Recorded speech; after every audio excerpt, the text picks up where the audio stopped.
We are the Joneses, and we're going to be on Date Night with Coach, the podcast.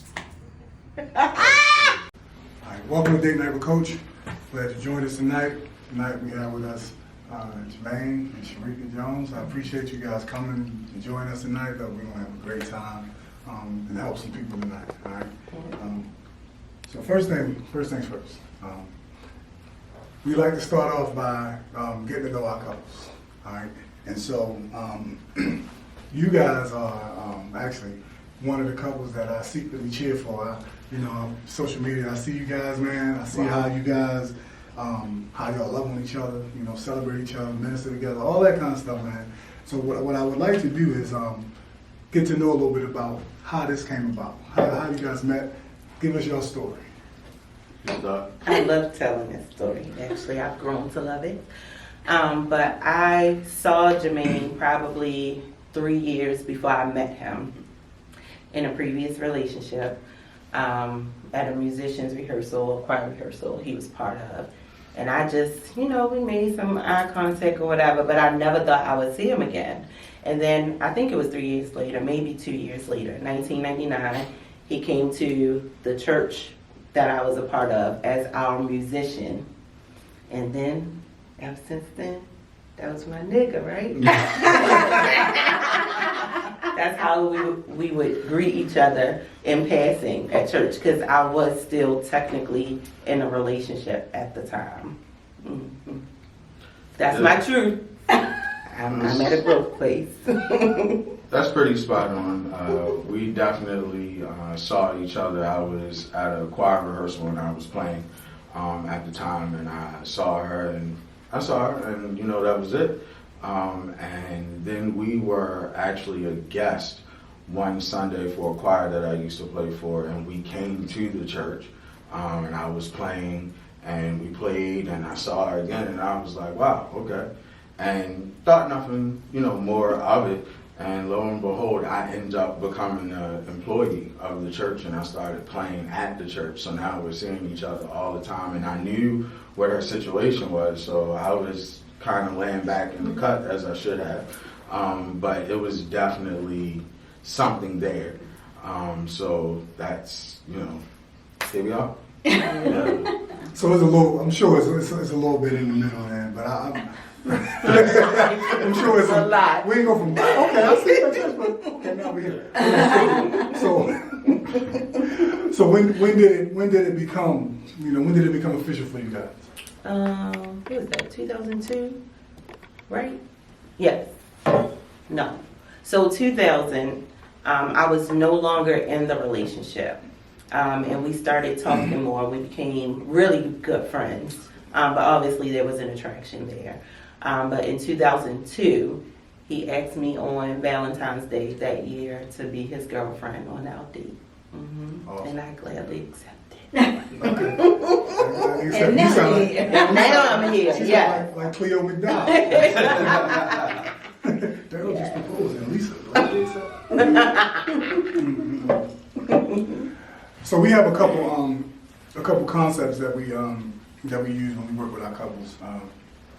So in couples therapy and with our groups and everything, we deal with effective communication, positive conflict resolution, and understanding and evolving with your why.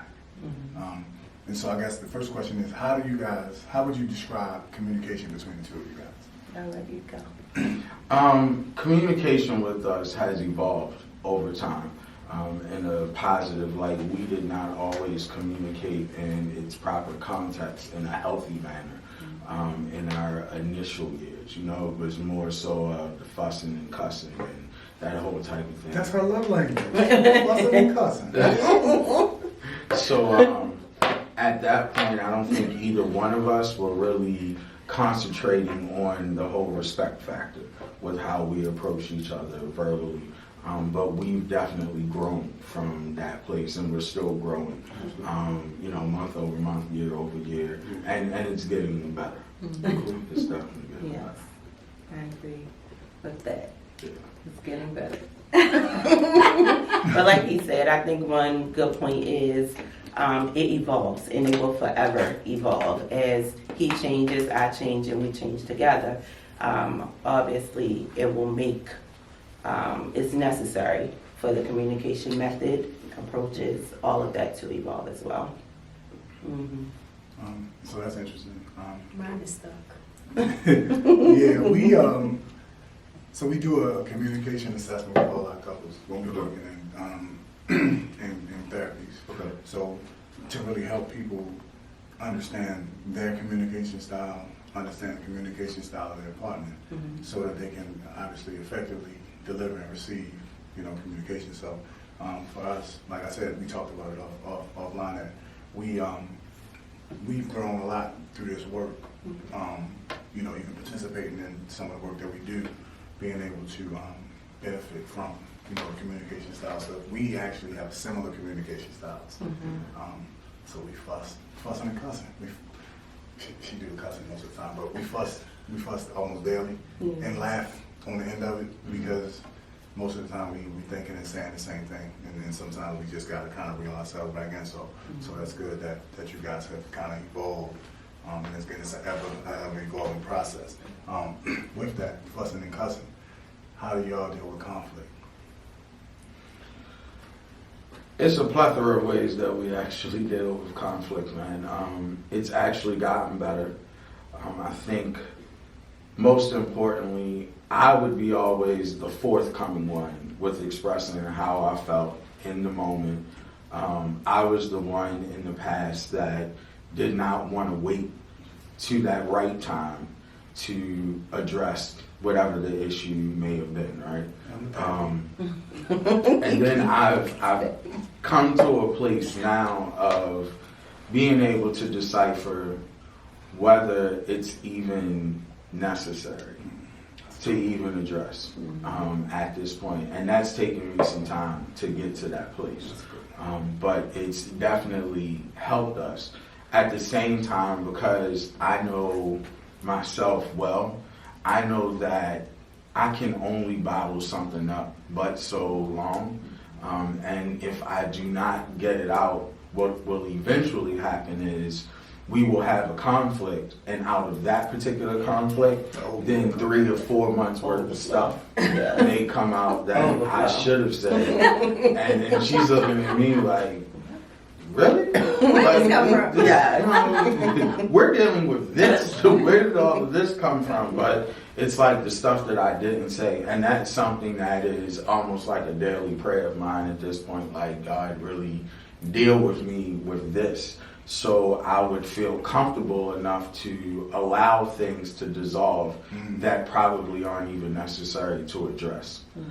So that's how we've been kind of dealing with things at this point. And on the flip side, with Rika, she has done so much better with not even addressing some things or not even responding in the way that she used to respond in the past, which then helps us not to have those beefs any longer because she's just hearing me out instead of giving me feedback in the moment where that may ignite my fire at that point and like, really, you saying this about this, but this is how I legitimately feel and you can't just brush off what I'm saying, like, we got to talk about this.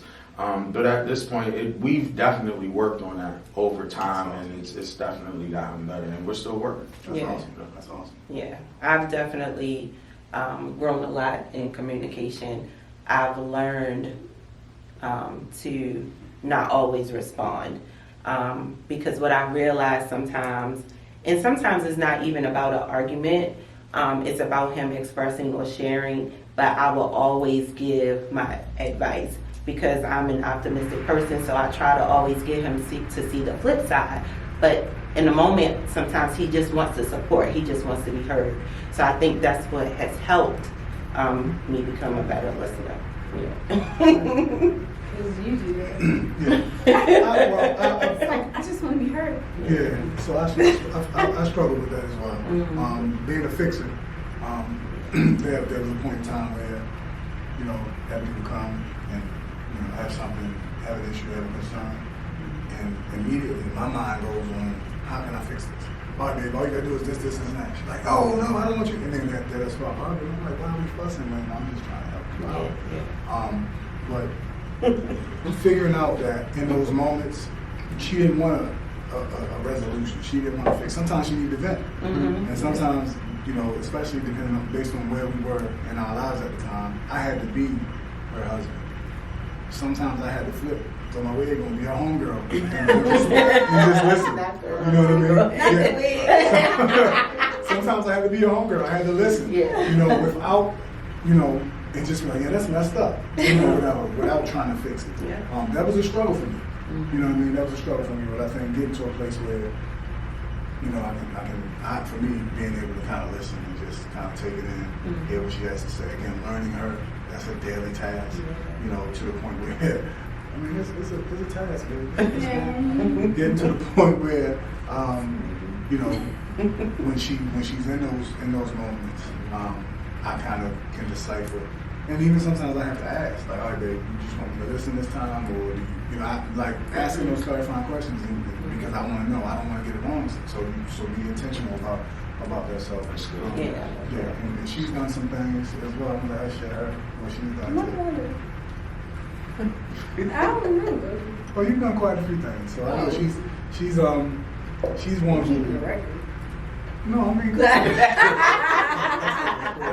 No, but she's really one who she's taught me a lot about managing conflict and understanding that conflict doesn't necessarily have to be the end or the beginning of the end, so to speak. You know, the first time I think I really realized it was we had a big blow up, and because of what I experienced growing up and how my family functioned and how I dealt with conflict, I'm like, okay, it's about to be a wrap.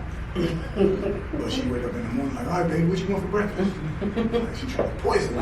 You know, but learning and understanding that because of how she was raised and how she functioned and how her family functioned and what she grew up, you know, exposed to, you know, her fussing and cussing is dealing with her stuff, but then she lets it go. Yeah. You know, and so I had to learn that. I had to figure that out. And I had to understand it about her, and even her being able to manage and navigate certain situations. And you said knowing when to let stuff go. I used to be one that like, you can't go to sleep. We gonna deal with this now. But if I try to deal with it now with her, in her frustration, she gonna say some stuff that's gonna make me feel like it's about to be a wrap. So it's gonna be a perpetual cycle. My Lord. So I had to learn. So I had to learn, and the things that she said, she meant it when she said it. Yeah, I did. Because that's the moment. Right. But tomorrow morning, she don't mean it because she's not in that space. Right. You feel me? And so I had to learn that. Okay, Dwayne, you gonna have to go to sleep mad tonight. You gonna have to suck it up and carry your tail to sleep mad. And then when Stay you up for 24 hours. yeah, I'm not Let me gonna deal do with that. I'm not gonna do that. I'm gonna fall asleep. but then when you wake up, you know, we've kind of come to a place where we're like, okay, if I go to sleep upset and something's on my heart, and then I wake up tomorrow and it's still there, now let's talk about it. Because sometimes we're in our own head. Yeah. And then I go to sleep, and then I wake up tomorrow, and I'm thinking about something else, and I forgot about it, or I'm like, oh, ain't no big deal. That was one of those things you should have held and let go. So we kind of have a practice of when we're dealing with stuff, we give each other that space. You know, and that's kind of some of the things that we do with our couple when we deal with conflict resolution. We go through some tools and some strategies to really deal with that. And again, like I said, we help out. We've been helped by doing this work and helping others.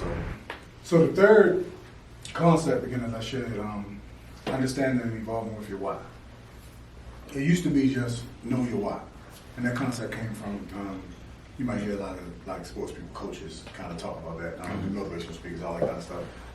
As a coach, we used to tell our kids like, you know, if I ask you to do something, you know your job is important.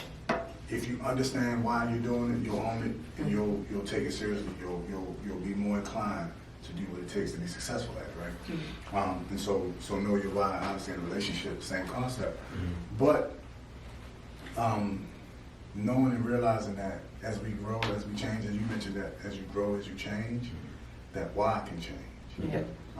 So I want to hear a little bit about like, you know, your why, you know, from the onset and the evolution of it to where you are now with that. You want to go first? My why has still been very much consistent. from its initial stages with me, right? So I'm a spiritual person, and I knew where God was taking me, and I felt the pull. And I was acutely aware that I needed someone that was going to be able to undergird me spiritually, but be able to accept me as the natural man that I am without judgment, right? So my why is still consistent. I needed her for this journey that I have to walk. It wasn't about, for me, what some other men may deem very important things that have to be checked off of the list. My thing was, as long as she had a strong relationship with God, she was already beautiful to me, so that was already checked off as well. But as long as I had someone that could discern in the moment, if I needed prayer, if I needed an encouraging word, if I needed to be lifted up for whatever reason, if I needed to be encouraged of getting out of my own head, overthinking things, and still letting me know that I still had it. Because as we get older as men, right, and especially once we're married, our radar isn't the same like it used to be. But you still want to know at some point that I still kind of got it a little bit, right? So she helps me with that, and she reminds me, every now and again, like, you look all right today. So it's stuff like that that helps me, but more importantly, she helps me along my journey in life. And she's a great mother, great confidant. She's a great spiritual encourager for me, and she's a great intercessor for me as well. And I know that that's what I needed in order for me to walk in the order steps, pretty much, that God has created for me to walk in, man. So that's my why. Mm-hmm. Awesome. Yeah, and mine is the same, without saying as much as he did, but he literally is my godsend. When I saw him, there was literally something about him that I was like, that is mine. Like, he is mine. Like, seriously. Like, it wasn't just about his looks, but he does have everything that I look for in a man. I did like lighter skinned guys. He had hair at the time, a really nice green hair, beautiful eyes, so he's good eye candy. But also, I was very into the church at the time that we met. So I always wanted someone that I also could be myself with, but that I could grow with spiritually. So, it wasn't always like that in the beginning because music was his focus. Not that his assignment wasn't already in him, but it wasn't out yet. Like, he wasn't walking in it. But as he accepted his call, it was easy for us to just walk hand in hand. And I feel like, as he said, I bring out a lot in him, and he pushes me to be so much more as well. Man, that's awesome. Yeah. You're preaching up in here. It's right. It's for real. We not trying to preach. This is literally That's beautiful, man. That's beautiful. Well, for me, right, it's kind of similar where I was at a place where dating and like, divorced, and like, I'm good. Mm-hmm. Like, I'm just gonna be a daddy when I got my babies, and I'm gonna be somebody else when they gone. You know what I'm saying? But I actually heard it wasn't really, it was a word. It wasn't a preached word, but it was a word where kind of, it was spoken into my life what my wife would be, right? Or what, if I were to be married again, what I had to have. And so I was actually at a service at the church we used to attend, and there was a lady there talking, and she was kind of, was like seniors. There was kind of honoring seniors, and so she kind of talked about how she was with her husband. She talked about how she raised and treated her daughters, granddaughters, nieces, and the type of women they were to their men, and all of that stuff. And so my little brother, I sent him a text, Like, oh, she got any nieces, granddaughters? Like, but what's funny is, this was like May, right? In 2013. After the service, he was like, yo, I got like 10 texts. You know what I mean? So everybody's sitting there listening to this lady like, that's the kind of woman I got. Wow. You know what I mean? And I hadn't met her yet. But at the time, what the kids say now, situationship. I was kind of, yeah. And so, but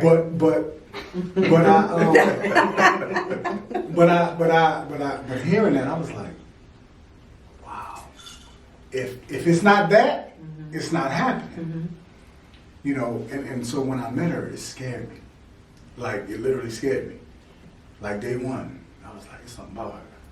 Like, nah, I'm not calling her. Because when I got my kids, I'm going to be a daddy. When they gone, I'm going to be somebody's dad. Right. But I was like, I was terrified. He was never my daddy.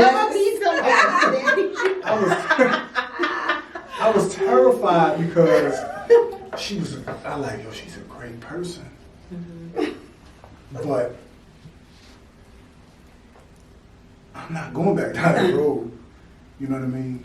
But just over time, I was like, wow, things just started to happen. I was like,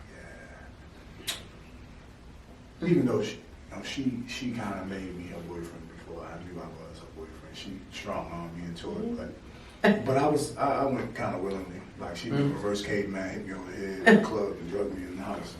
But Oh no, you didn't even know because every time I said it, this was so funny.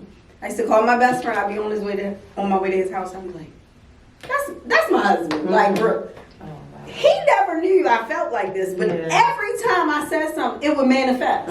Like he would say exactly what I said to her to me, and it would just moving in that way. But I've never said it to him. I was like, "This is crazy." Wow. I was like, "He's really my husband." Like, okay. yeah, so it was really organic, man. Like, I ain't want to talk to nobody with her. I ain't gonna be around nobody with her. You know, after my day, whatever was going on, I'm like, all right, you drive home. Like, hey, what you doing? You know, so just being around her, like you mentioned, y'all were great friends.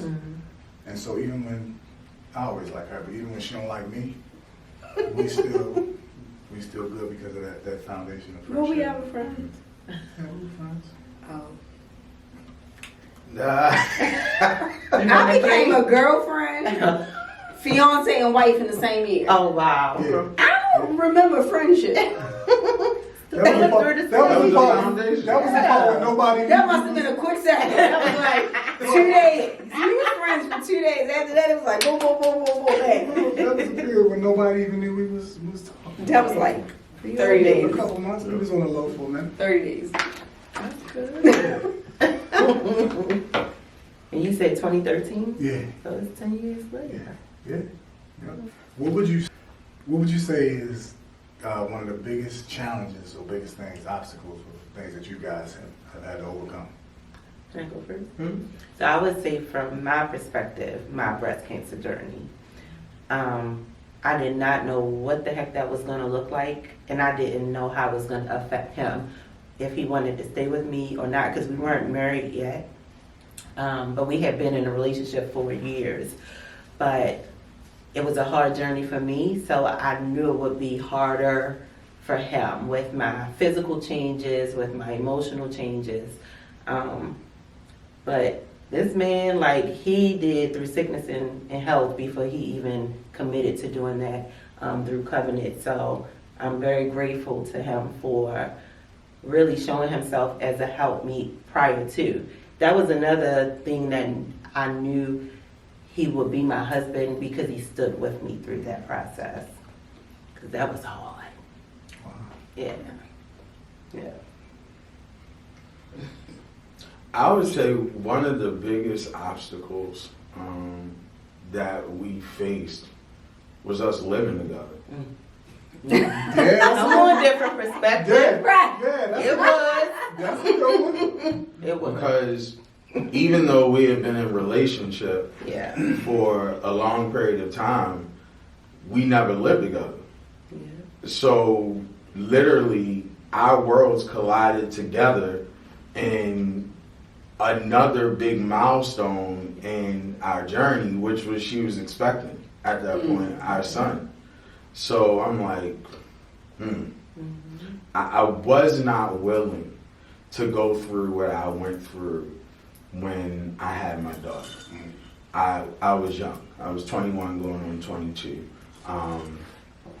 Her mother and I, we didn't stay together. We were still both at home at the time. So I was not willing to birth another child and not be able to experience being in the household, being able to be the relief for when he got up in the middle of the night, or, you know, that whole type of thing. Like, I wanted to be the person to say, you know, babe, it's cool, I got him, go ahead and go to sleep, you know, I have him. So that was something that I was not willing to allow to happen again, and I'm so glad that I made the decision that I did.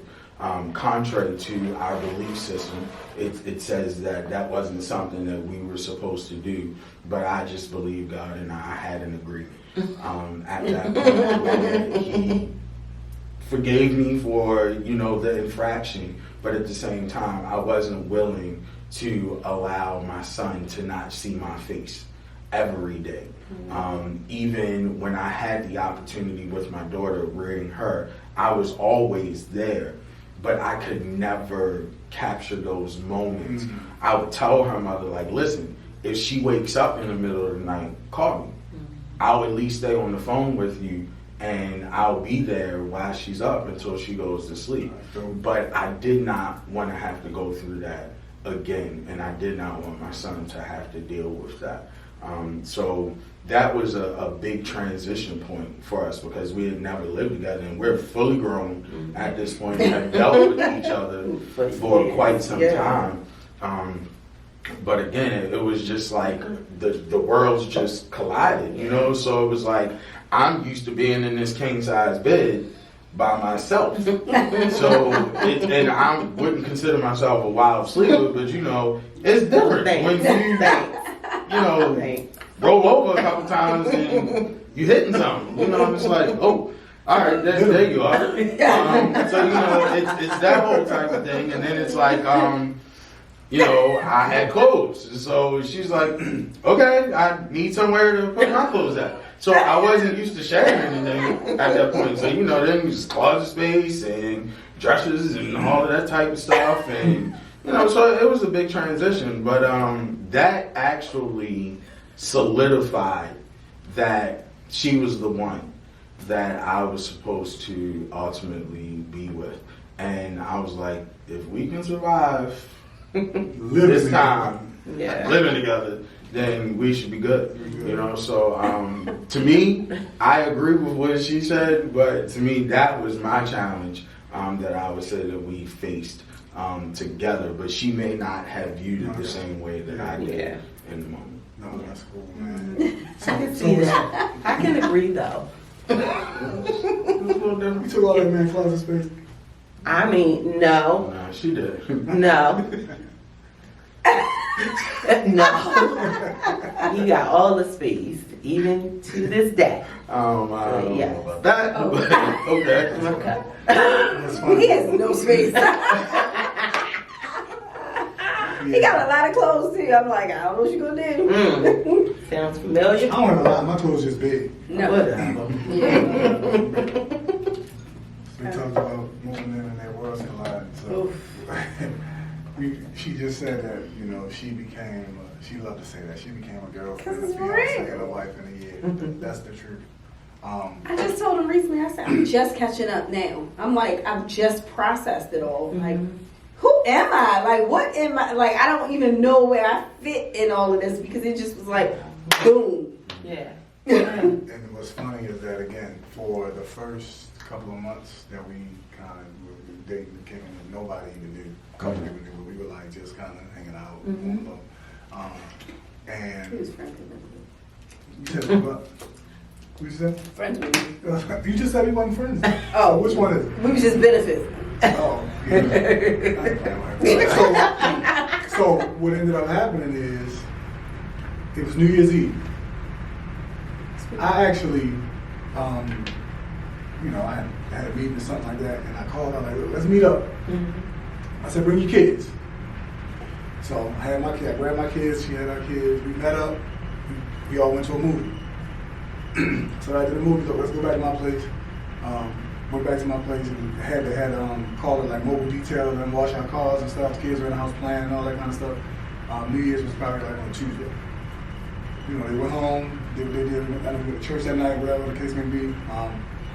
And then I think I was doing a fast, starting the year with a fast. I was like, I want you to do this fast one. And that Friday, they came back to the house. Never went home. Never left. Wow. Never went home. Had a whole rent, had a cat and everything home. Just like Never went home. Wow. Yeah. had to go there every day to feed the cat. So they came Friday night. The kids spent the night. You know, I was like, you know what? Go get some clothes. They can go to school from here. Monday morning, she was going ahead and getting the kids ready for school, and that was it. Like, they never went home.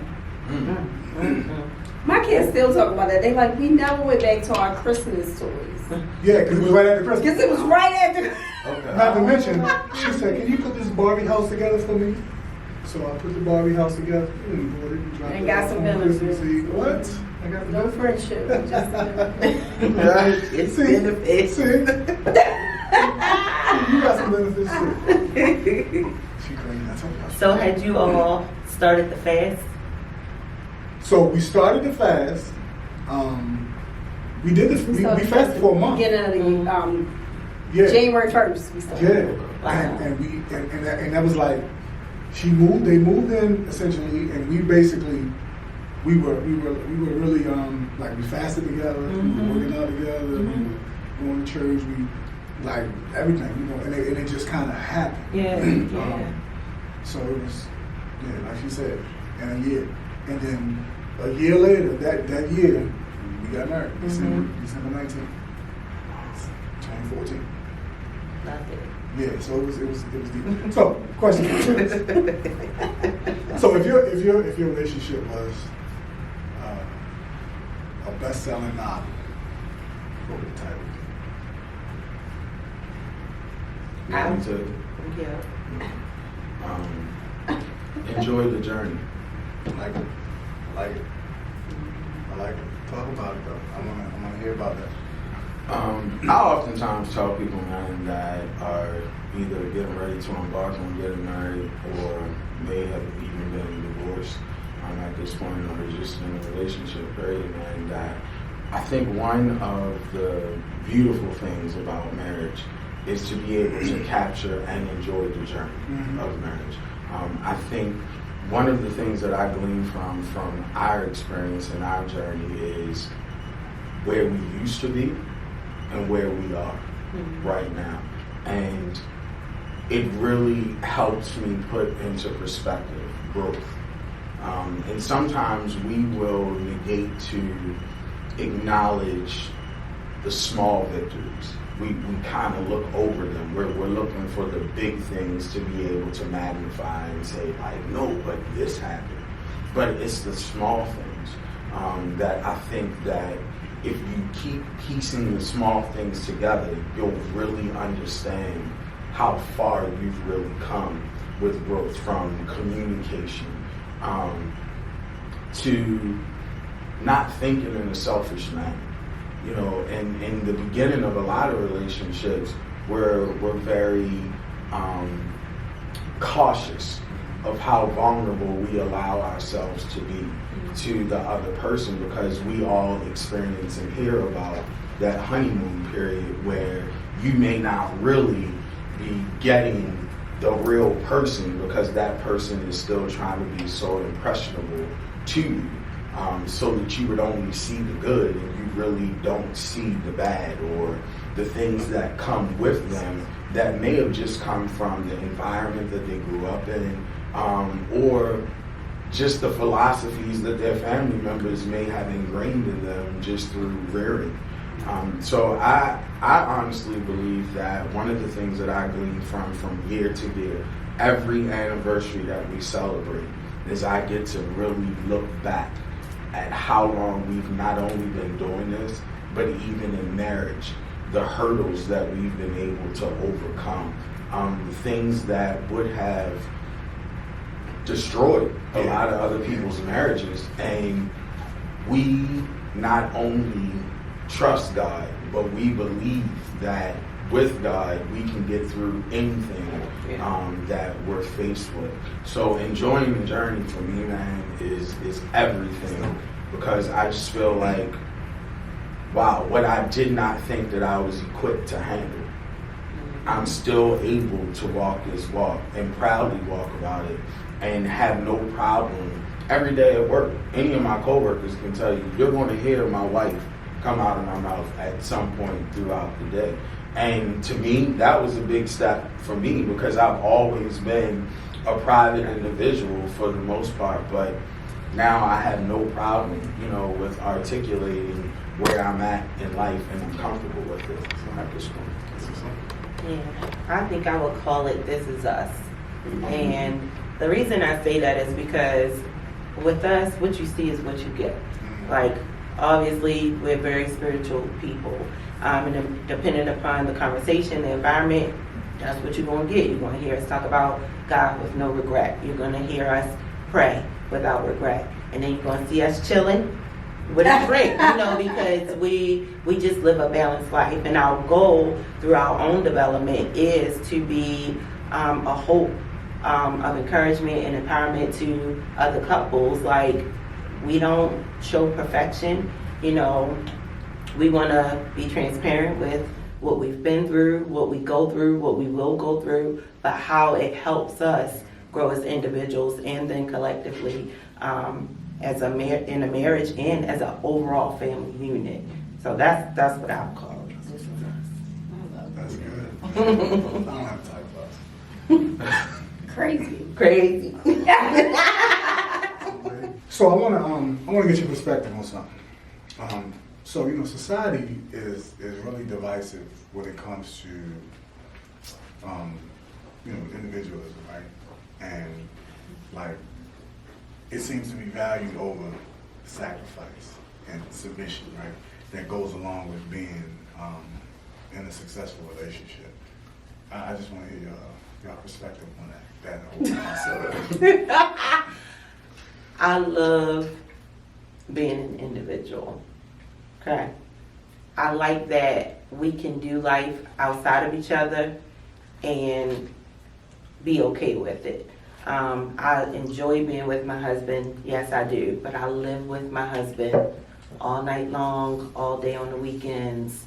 And sometimes I just want, some time to myself, to be myself, whether that's pampering or spending time with my girlfriends or just having a moment to myself to run to the store, do grocery shopping with no one, not him nor our son. It's okay to be an individual and still be submissive in your marriage. It's okay. You don't have to do in my opinion, you don't have to do everything together. So I guess let me clarify a little bit. Okay. That's real. Okay. So we did one of our monthly sessions. We kind of talked about that struggle that couples have when you guys mentioned you guys lived your lives, you were adults, and when you met one another, you had already established yourselves. When you moved in together, it was a struggle, right? So merging from being that individual, living your individual life, to the context of now I'm a partner, right? Not necessarily having your time, not taking away from that, but just the overarching kind of idea that I'm doing me, how I want, when I want, and now, essentially, when you get married, you got to answer to somebody. Yeah. You know what I mean? So that's that idea of, everybody's a boss, right? By themselves. Nobody needs nobody. Everybody wants to kind of do their own thing. That's kind of what society pushes. Yeah. But it's really contrary to, in my opinion, to, nurturing that successful relationship. And my idea of the submission, my idea is mutual submission. I'll open with that. I don't disagree with that at all. And I will say that I feel like I've always been a submissive person because I've always wanted to be in a successful relationship and I want my spouse to feel honored. But it took me a while And I didn't realize this in the beginning, but because of my own independence, it took me a while to fully consider, oh, maybe I should run this by him first instead of just doing on my own. But now, I mean, it's just the natural thing. I try my best to consider Jermaine with everything that I do, whether it's something motivated business-wise or me making a job change, or not so much with our son buying his clothes and stuff, but you know what I mean. I pretty much try to consider him with everything that I do. Something as simple as I am a dancer, but I'm a retired dancer. But someone recently asked if I could dance, and in my heart, I already was like, no. But I did run it by him, and he agreed with me because for his own reasons. But I think it is very important to have that spirit, and not just from a female perspective. I agree with you that it should be mutual or equal, because we are accountable to one another. It's not one over the other. How do you feel about that, Jermaine? I feel that. Hold on for a second. The way you said that, right? That was a little different. You was like, what you think of it? Now you're like, how do you feel about it? I don't know. It's like, no. I don't know. I think that in order for submission to be successful, it has to come with a level of balance, right? And for us, in our initial stages, I think we both kind of laid the foundation of what that kind of looks like, right? And it's evolved, of course, over time. But I think one of the things that is one of our strong points is that submission part and us agreeing upon what that really looks like, balance-wise, right? So, for instance, she may say, well, babe, I want to go to, or, the girls were going to, I don't know, Bombs or whatever, for a week. Well, for me, what am I going to say about that? Because of the foundation that we laid from its initial stages and us being in a relationship. So for me, what are we going to do at the house? What we going to eat? So I mean, and I hear what you're saying, right? The difference between you and I is I get it in the kitchen, so I'm Right. good. Okay. Whether she's there or not. Listen, If I'm going for a week, it's carry every night. No, I'm just going to get some kale. The kids on their own. Okay. They got money. They got money. They will Uber Eats. Yeah, so that's pretty much where I'm at. So if she says she's going away, okay, well, she's going away. It's not going to be an argument or anything in regards to that, because, again, the foundation that we established. So when I say, well, we're going to do a fellas trip, we're going to Vegas, okay, she's not going to question me about it, and she's going to welcome me to leave, so she could, have that time, right? So I think with what you're saying, I had to learn early in our marriage, and we've discussed this before. One of the life-changing moments that we had in our relationship was we were downstairs in the kitchen one day, and we were talking about marriage and relationship, and she said something to me that in the moment I didn't like it, but I had to accept it because it was her truth, and it really gave me another perspective, right? And she shared this with me, and I hold it dear to my heart still to this day. She said, babe, what may have worked for your parents may not necessarily work for us, because I came from a household where my mother had specific things that she did in the house, and my dad had specific things that he did in the house. Where some people may have seen that as dysfunction in our house, because I didn't always see, my mother may have been in the bedroom and my father was in the living room watching TV.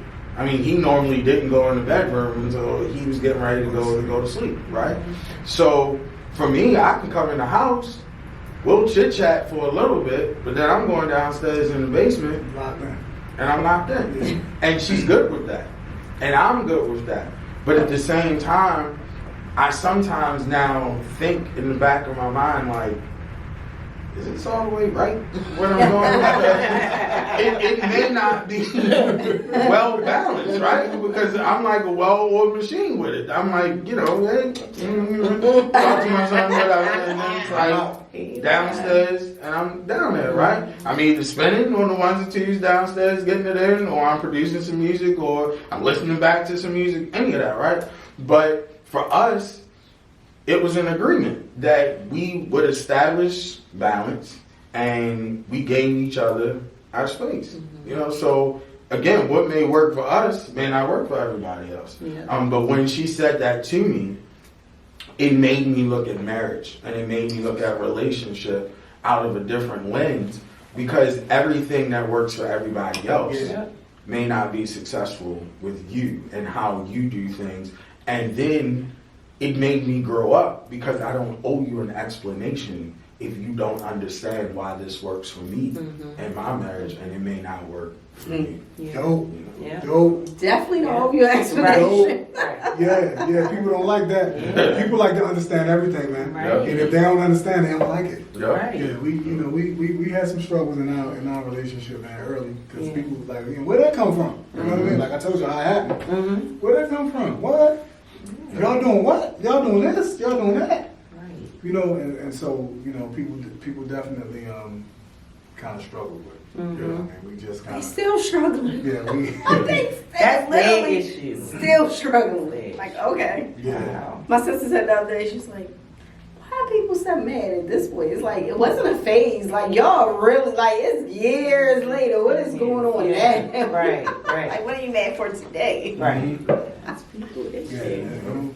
I'm glad you said that, because that's what I was going to come back and say. Submission, it is what it is, but it looks different for everybody, and for that reason, because we all come from different backgrounds. So if I can't relate to having two parents in a household raising me, I'm not going to give you what you're looking for. But if we're going to work, we got to figure it out for us the best way possible. Yeah. And that's kind of one of the I guess one of my personal kind of ideologies, so to speak. I kind of like to try to take something from everything. You know what I mean? Find something I can use, right? And then the things that I don't quite, no, I'm gonna leave that. But I'm gonna take that, right? And so when our upbringing was different, you know, and so we say, like, not that yours was wrong, not that mine was right, but what are the things that you can take from that? And what are they? And let's apply it, you know. And so again, like you said, just because this is how you were raised doesn't necessarily mean this is how we're going to raise ours, or that's not how our household's going to run.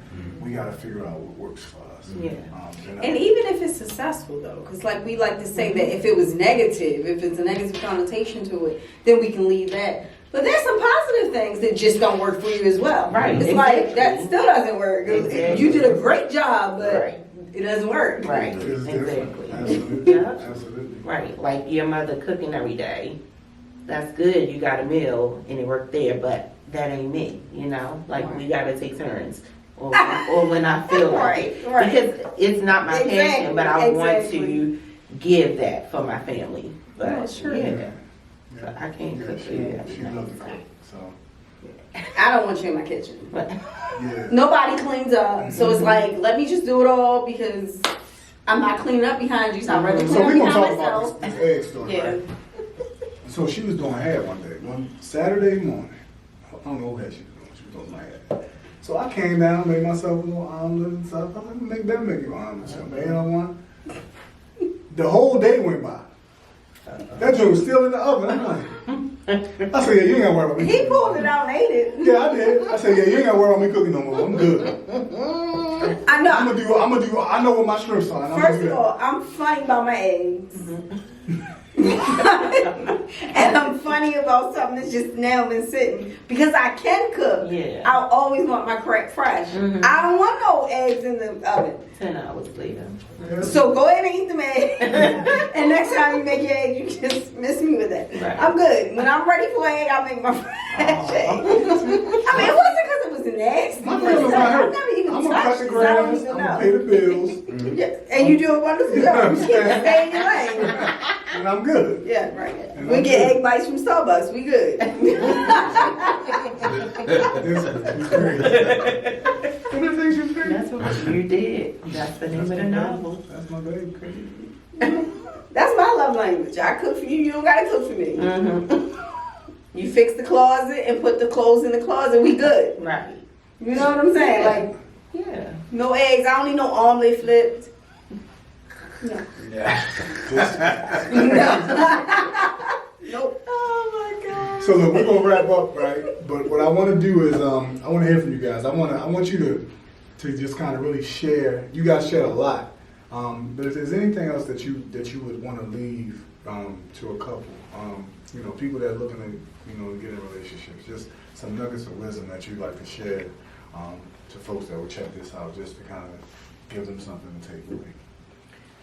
Well, one thing I've been saying in the past couple of days to a bunch of single ladies who are pressing to be married is to please take your time. I think it's very important as women to develop yourself as a woman so that you are ready if that is what God calls you to, because everyone is not called to be a wife or to the ministry of marriage. So just like you would in any relationship, you just want to take your time. No time will always be perfect, but if you don't have some things in order, like natural things as a woman, then you're not going to be ready for a marriage. It's not just about having some nice arm candy on your arm or just carrying a title. Like, marriage is work. And some people, make marriage feel like it's really like work. Like, oh my God, you don't want to do it. No, you do want to do it if that's what you're supposed to do, but it's not for the faint at heart. And it's a patient process, like we said earlier, because you're always evolving. Patience is extremely relevant. It is a skill that you must have in order to have a successful marriage. So just take your time. Take your time getting into it, and when you're in it, still take your time. My suggestion would be, first and foremost, fall in love with yourself. I like it. I like it. Know who I like you it. are. I would say to all of the men out here especially, is stop desiring what it is that you want. Focus more on what it is that you need. I think far too often we will go after women that we haven't even been wired to handle. Well, And I think when we consistently go Bars right after there, man. That's bars. what we have not been wired to handle, we will find ourselves in a world of chaos. Because then we're trying to improvise for what it is that we haven't even been equipped to deal with. So I think, the answer to a successful relationship is really knowing who you are, fall in love with you, and then make sure that you extend the same grace yes. to the person that you deal with Yes. as much as God graces you every day. Mm-hmm. And I think far too often we concentrate so much on the deficiency of our spouse or our partner, and we don't take enough time to do self-reflection and evaluation and work on what it is that we need to work on in order for us to be prepared to embrace the person that God calls to be in our lives. So that would be my nugget for the evening to anyone that's desiring to be in a healthy relationship. And you first got to love yourself, and then that's when your posture to be able to receive the person that God has ultimately called for you to be with. I So, love it. so I almost feel like, right, like we might have to change this to date night with Rika and Jermaine. y'all gave it to me, like no doubt. Like I hope y'all free next week to come with the group, but like and consider everything, because what you guys have shared, and this has been awesome, man. I'm glowing and just basking in really a wealth of knowledge, experience, the love, and really just, man, I need some more people to hear what you guys have to say, man. We appreciate you, man. And especially for a time such as now, man, for us to have been invited to come on to your podcast, like, you have no idea how this was confirmation for us that we are really aligned and we are postured where God would have us to be now, that we would be able to connect ourselves with people like yourself, that we would be able to not only glean from you, but be able to share what we're sharing. And I promise you, this is nothing fabricated whatsoever. What you see with us is what you get. So I definitely appreciate even you, whether you realize it or not, God told you to do this, because this time, right now, this is confirmation for us, man. Yeah. This is definitely confirmation for us. Man. So we got some more work to do. This ain't the end. I appreciate y'all, man. Thank y'all so much. Thank y'all for coming. Yeah. Thank you.